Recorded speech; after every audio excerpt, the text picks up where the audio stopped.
Full stop, we use a full stop to close a statement और a command. जब हमें अपनी कोई बात कह दी, हम अपनी बात को पूरा कर देते हैं, वो बात अगर स्टेटमेंट हो या कमांड हो, स्टेटमेंट मतलब हमने कोई स्टेटमेंट दी, कोई बात कही, या कमांड किसी को हमने कुछ ऑर्डर दिया, कुछ कमांड कही हमने, तो उन सेंटेंस के लास्ट में हम फुल स्टॉप यूज करते हैं, right. Second point we understood about, we use a full stop after initials and abbreviations। तो जब हम initials या abbreviation बनाते हैं, यानी कि किसी के नाम के फर्स्ट लेटर्स लिख के उसको रिप्रेजेंट करते हैं, तो वहां पे भी हम फुल स्टॉप का यूज करते हैं। जैसे मिस्टर सुरेंद्र कुमार अग्रवाल के सामने स्थान पर हमने लिख दिया मिस्टर एस के अग्रवाल, राइट। तो इस केस में हम फुल स्टॉप यूज करते हैं। Third point, we use a full stop to indicate the decimal fraction। decimal fraction को शो करने के लिए भी हम फुल स्टॉप यूज करते हैं, लाइक 2.6 28.22.8 56.2। सो डेसिमल फ्रैक्शन के लिए भी हम फुल स्टॉप यूज करते हैं। Clear? This is quite a notable point. In modern English, full stops are often omitted in abbreviations, USA, and same without full stop also we can write। तो हमने यहाँ पे dear students ये समझना है कि जब abbreviations बनाते हैं, जैसे USA हो गया, right? तो जरूरी नहीं है कि हम अब मॉडर्न इंग्लिश के अकॉर्डिंग हमें वहाँ पे फुल स्टॉप यूज करना ही है, हम उसको बिना फुल स्टॉप के भी लिख सकते हैं, वो भी एक्सेप्टेबल है, वो भी सही है, right? Now let's come on the comma. So about full stop, these 3 points we understood when our sentence is completed. That sentence should be affirmative or negative or command। अगर हमारा सेंटेंस अफर्मेटिव, नेगेटिव और command है, यानी कि हमारा sentence declarative है या imperative है, तो उसके लास्ट में हमें फुल स्टॉप यूज करना होता है। एब्रिविएशन के साथ भी हमें फुल स्टॉप यूज करना होता है, और डेसिमल फ्रैक्शन यूज करते हैं तब भी हमें फुल स्टॉप यूज करना है, राइट। इन तीन स्थान पर हम बेसिकली फुल स्टॉप यूज करते हैं। Now let's understand about commas. The comma is a shortest pause it is used. तो डियर स्टूडेंट, जब हम कोई बात कहते हैं, तो जब हमें थोड़ा सा पॉज लेना हो, रुकना हो, उस बात को और ज्यादा क्लियर करने के लिए कि ये चीज, ये बात उससे अलग है, दूसरे वाली बात से, दूसरे वाले सेंटेंस से, दूसरे वाले स्टेटमेंट से अलग है, तो वहां पे हम क्या करते हैं, बोलते हुए थोड़ा पॉज लेते हैं, और उस पॉज को रिप्रेजेंट करने के लिए लिखते हुए हम कोमा यूज करते हैं, right. Some more point about using the commas. First point, to separate words in series. तो जब हम वर्ड्स लिखते हैं सीरीज में, तो उनको सेपरेट करने के लिए, अलग अलग दिखाने के लिए हम कोमा यूज करते हैं, like our new teacher is competent, experienced and sincere.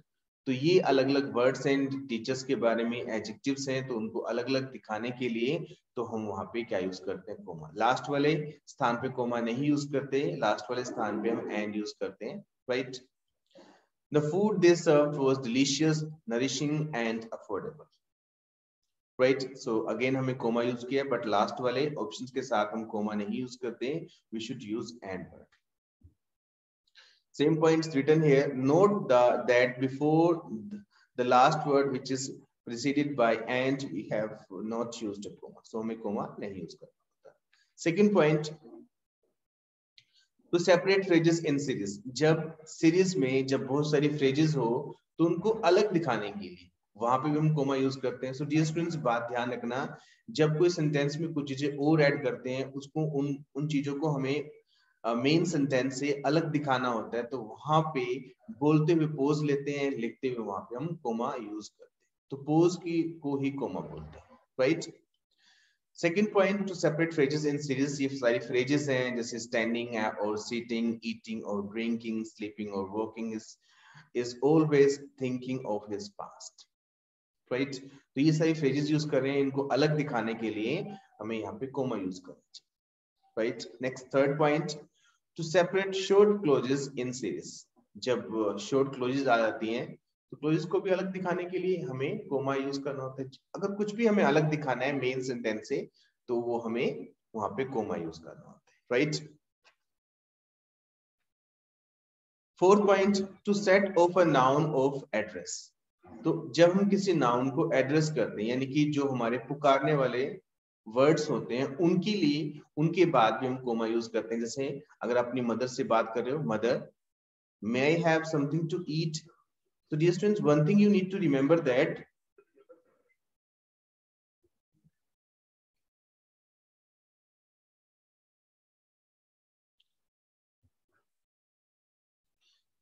so yes, I was saying to you, whenever you address to someone, so while speaking,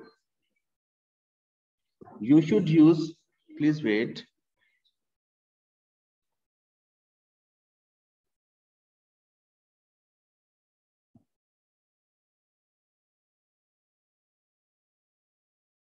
Okay, yes, please. Now everything is fine. So I was saying to you, when you address to someone, so while speaking, you should take a pause after like to whom you are addressing. Then you need to say your sentence. Suppose you are saying to your mother. So while speaking, you need to say that, mother, may I have something to eat? Right? So little pause you have to take. And in writing, so you need to put the comma after the mother. Mother, comma, may I have something to eat?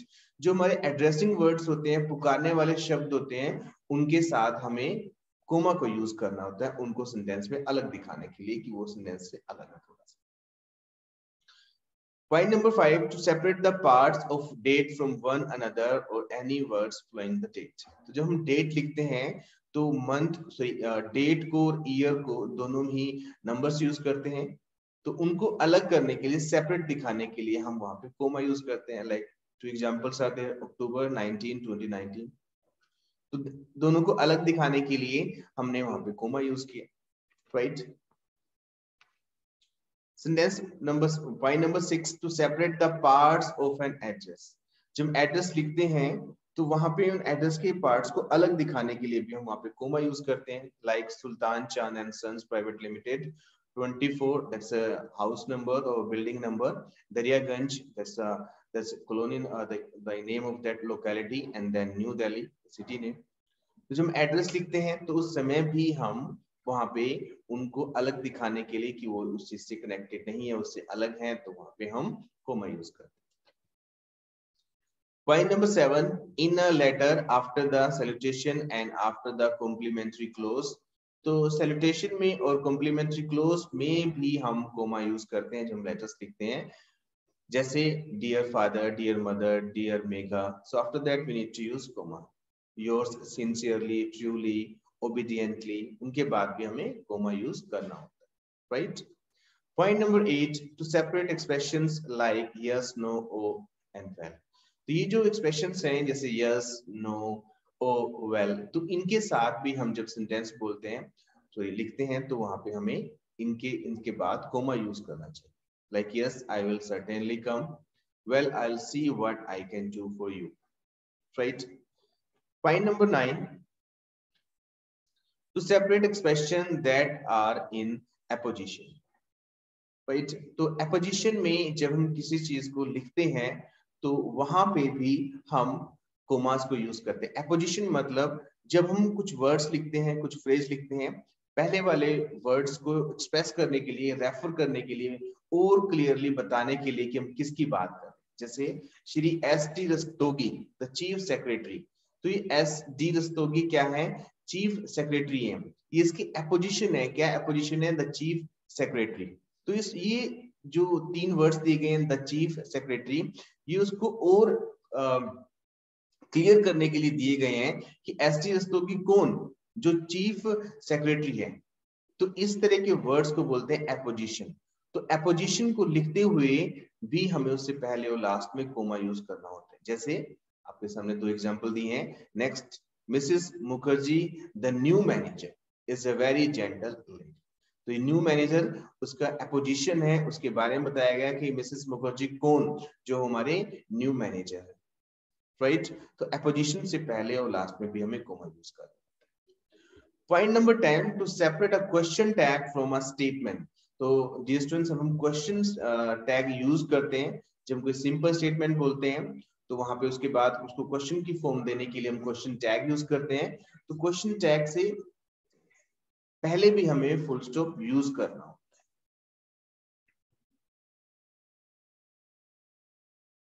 है, right?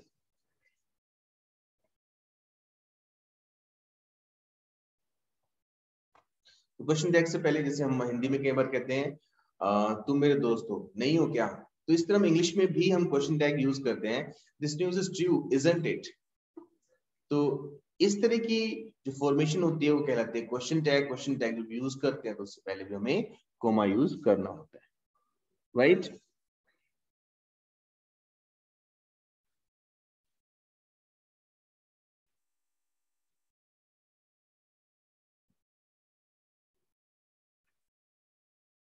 Next page please. Point number 11, to separate a reported speech from the rest of the sentence. जब हम reported speech समझते हैं, हमने वहां पे पढ़ा है कि जब हमारे रिपोर्टिंग स्पीच के अंदर दो पार्ट होते हैं, एक होता है रिपोर्टिंग स्पीच, एक होता है रिपोर्टेड स्पीच। जो रिपोर्टिंग स्पीच होती है जैसे ही सेड, तो ये हमारा पार्ट हुआ रिपोर्टिंग स्पीच, यानी जिसने वो बात कही, जिसने वो बात रिपोर्ट की। और रिपोर्टेड स्पीच मतलब जो बात कही गई। तो रिपोर्टिंग स्पीच के बाद भी हमें कोमा यूज करना होता है, right. Like he said we should learn from our mistakes. तो ही सेड के बाद हमें क्या यूज किया, हमने कोमा यूज किया है क्योंकि वो रिपोर्टिंग वर्ब है। तो रिपोर्टिंग वर्ब के बाद भी हमें कोमा यूज करना होता है। Next point, point number 12, whenever a brief pause is needed to give greater clarity to our writing। कभी कभी क्या होता है, हमें अपनी राइटिंग में क्लैरिटी देने के लिए, सेम पॉइंट कि हमें चीजों को अलग दिखाने के लिए कभी कभी कोमा यूज करना होता है। उन चीजों को सेंटेंस से थोड़ा अलग करने के लिए तो हम वहां पे कोमा यूज करते हैं। जैसे to prove my point I produce a certificate the day after she visited her grandparents. She is as far as I know a very reliable person. तो इस तरह हम 12 पॉइंट्स हमें याद रखने हैं कि जहां पे हम कोमास यूज करते हैं, right? And this I told you to do the practice. I think you have done. So soon I'll send the answer key, and in practice class we will all discuss this old exercise. Okay. Now please come on the next point, point number E, semicolon.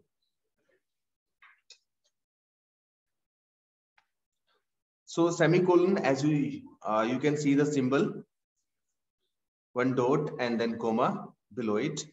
So let's read about this. The semicolon is stronger than a comma but weaker than full stop. जब हमें pose लेना हो तब हम coma के स्थान पर semicolon use कर सकते हैं। Please wait. Condition is that ये कोमा से स्ट्रोंगर होता है बट फुल स्टॉप से वीकर होता है, वीक होता है, इट मींस, राइट। अब कब यूज करना है, let's understand this. It is used between independent clauses not connected with by a conjunction.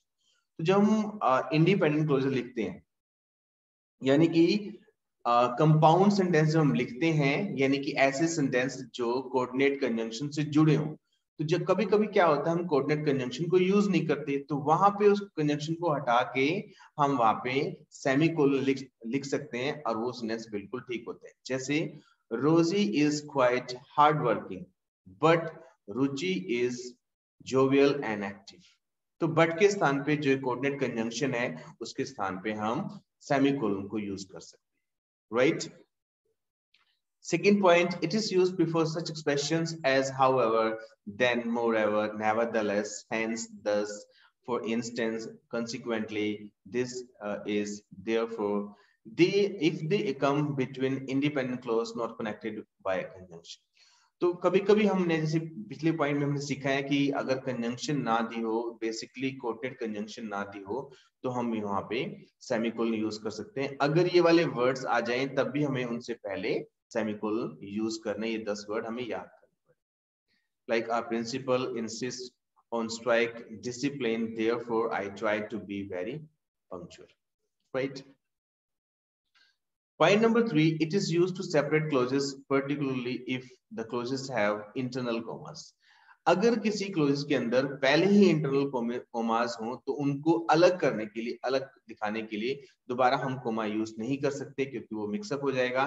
इसलिए हमें वहां पे सेमीकोलन को यूज करना पड़ता है अगर किसी सेंटेंस के अंदर ऑलरेडी वहां पे कोमास दिए गए, राइट। जैसे the family is going on picnic, जो फैमिली है वो पिकनिक पे जा रही है। फादर कैरीज द रग्स, जो फादर है वो रग्स को कैरीज करेंगे।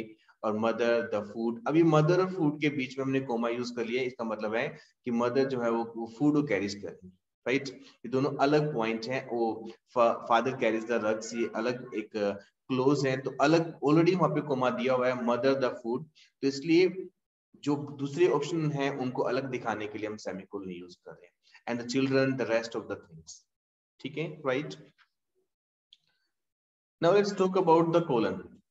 So symbol, you can see that the colon is used after a statement which introduce the examples. तो examples जब हम देते हैं, यानी कि उदाहरण जब हम देते हैं, तो वहां पे उनको दिखाने के लिए, उनको शो करने के लिए सिंपली हम कोलन यूज करते हैं। जैसे India has several large cities, India में बहुत सारी लार्ज सिटीज हैं। एग्जाम्पल्स देने के लिए हमने क्या कर दिया, लिख दिया वहां पे words, Delhi, Mumbai, Kolkata, Chennai, Bengaluru, right?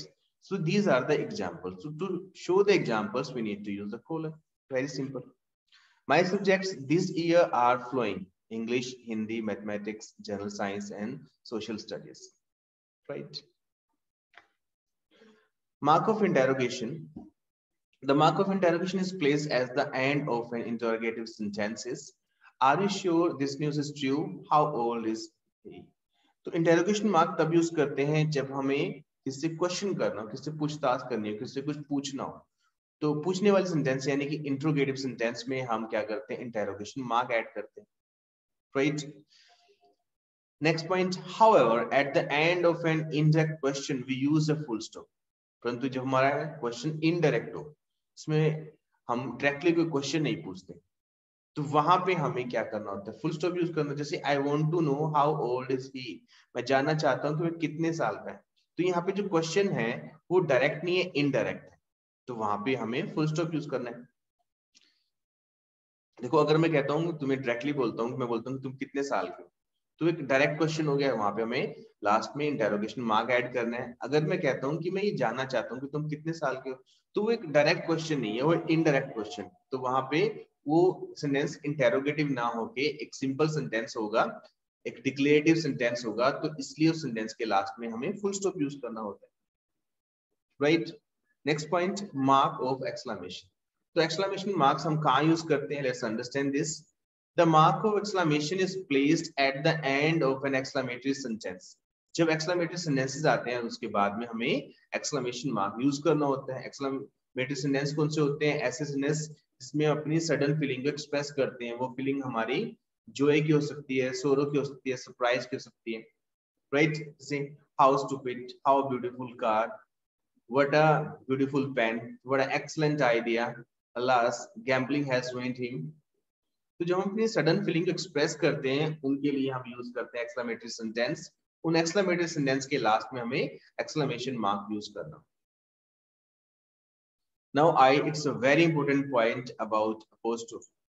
So apostrophe is very important point, we must understand it very carefully. So let's understand this. To form passive of possessive of any singular noun, we add a apostrophe and s to the noun.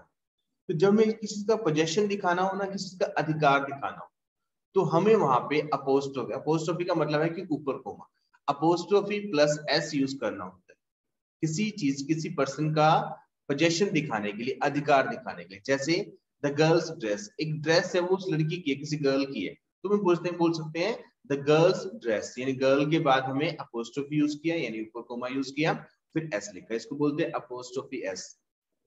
तो possession दिखाने के लिए, अधिकार दिखाने के लिए, belongingness दिखाने के लिए कि वो ड्रेस किसकी है, तो वहां पे हमें अपोस्ट्रोफी यूज करना होता है। सोनालीज बुक्स, सुहास बैट, तो इस तरह हमें किसी का पोजीशन दिखाने के लिए, बिलोंगिंगनेस दिखाने के लिए हम वहां पे अपोस्ट्रोफी एस यूज करते हैं। Second point, to form the possessive of plural noun ending in S we add only an apostrophe.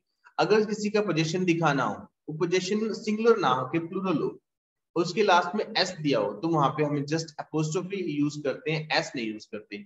जैसे the boys school, BOYS apostrophe, उसके बाद एस नहीं लिखा क्योंकि ऑलरेडी एस वहां पे दिया हुआ है, तो इसलिए वहां पे एस नहीं लिखा है।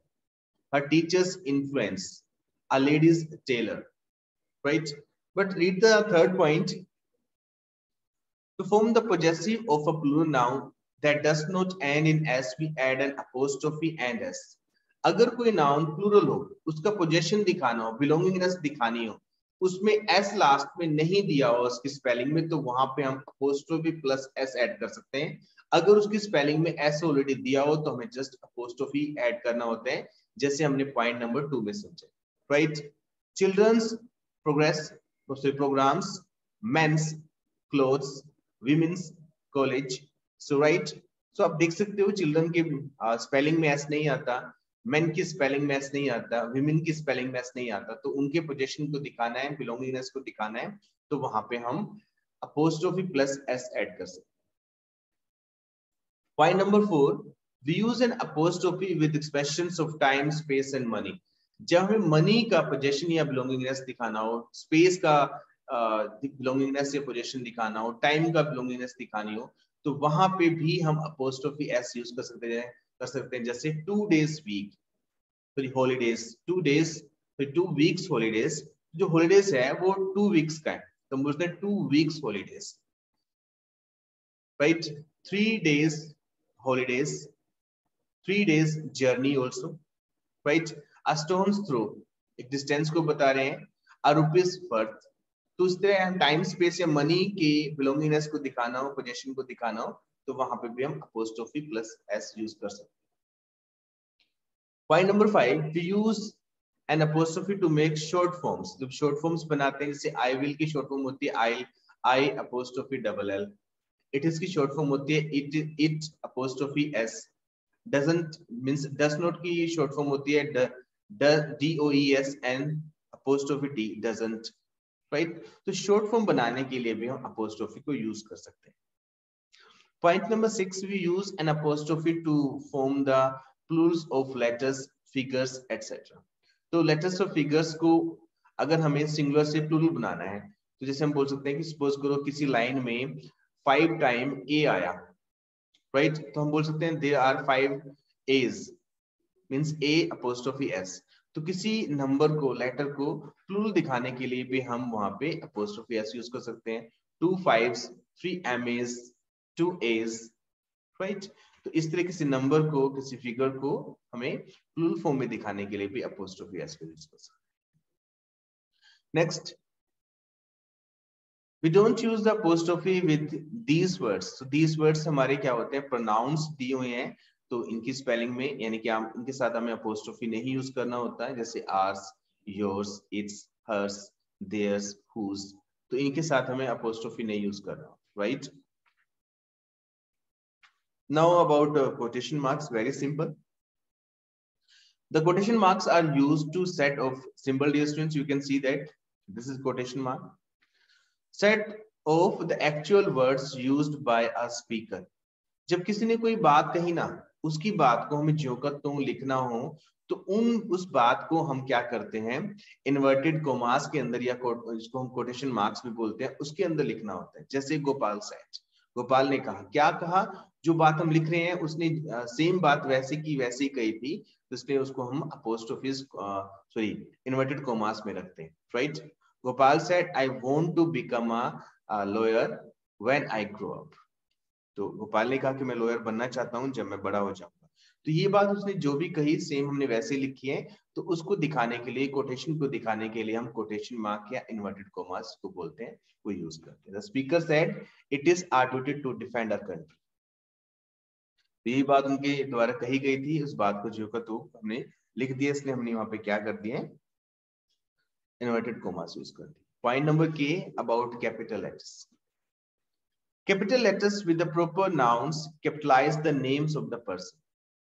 जो कैपिटल लेटर होते हैं, जो प्रॉपर नाउन्स होते हैं, प्रॉपर नाउन का मतलब ऐसे नाम जो किसी दूसरे के नाम हो, जैसे सिटीज के नाम होते हैं. जैसे मैं स्कूल बोलता हूँ, स्कूल तो कोई भी हो सकता है. मैं बोलता हूँ 10 सेंचुरी स्कूल, तो ये तो एक ही है. मैं आपका नाम बोलता हूँ, सुमित बोलता हूँ, प्रवीण बोलता हूँ, साहिल बोलता हूँ, कुछ भी बोलता हूँ, तो वो जो नाम है, इंसानों के नाम जो होते हैं, वो प्रॉपर नाउन. राइट. तो ऐसे नाम जो किसी दूसरे के ना हो, प्रॉपर नाउन होते हैं. प्रॉपर नाउन को जब लिखते हैं तो उनके फर्स्ट लेटर हमें कैपिटल लिखने होते हैं. This is the point number A. Point number B, capitalize the names of the days of the week and the months, but not the names of the seasons. जो हमारे weeks के means days के name होते हैं, months के name होते हैं, उन्हें भी हम कैपिटलाइज करके लिखते हैं, फर्स्ट लेटर कैपिटल लिखते हैं, उनको भी हम प्रॉपर मानते हैं। बट ध्यान रखना, सीजन्स जो होते हैं समर और विंटर, उनको हम फर्स्ट लेटर उनका कैपिटलाइज नहीं करते, right. Point number C, capitalize the names of the religions and other words used with them.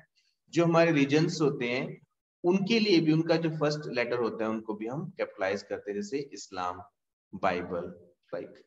सो इस तरह हमें अपने रीजन्स के नेम को भी हमें कैपिटल करके लिखना होता है, फर्स्ट लेटर कैपिटलाइज करना है। D point, capitalise the names of the countries, nationalities, races, languages, adjectives derived from them.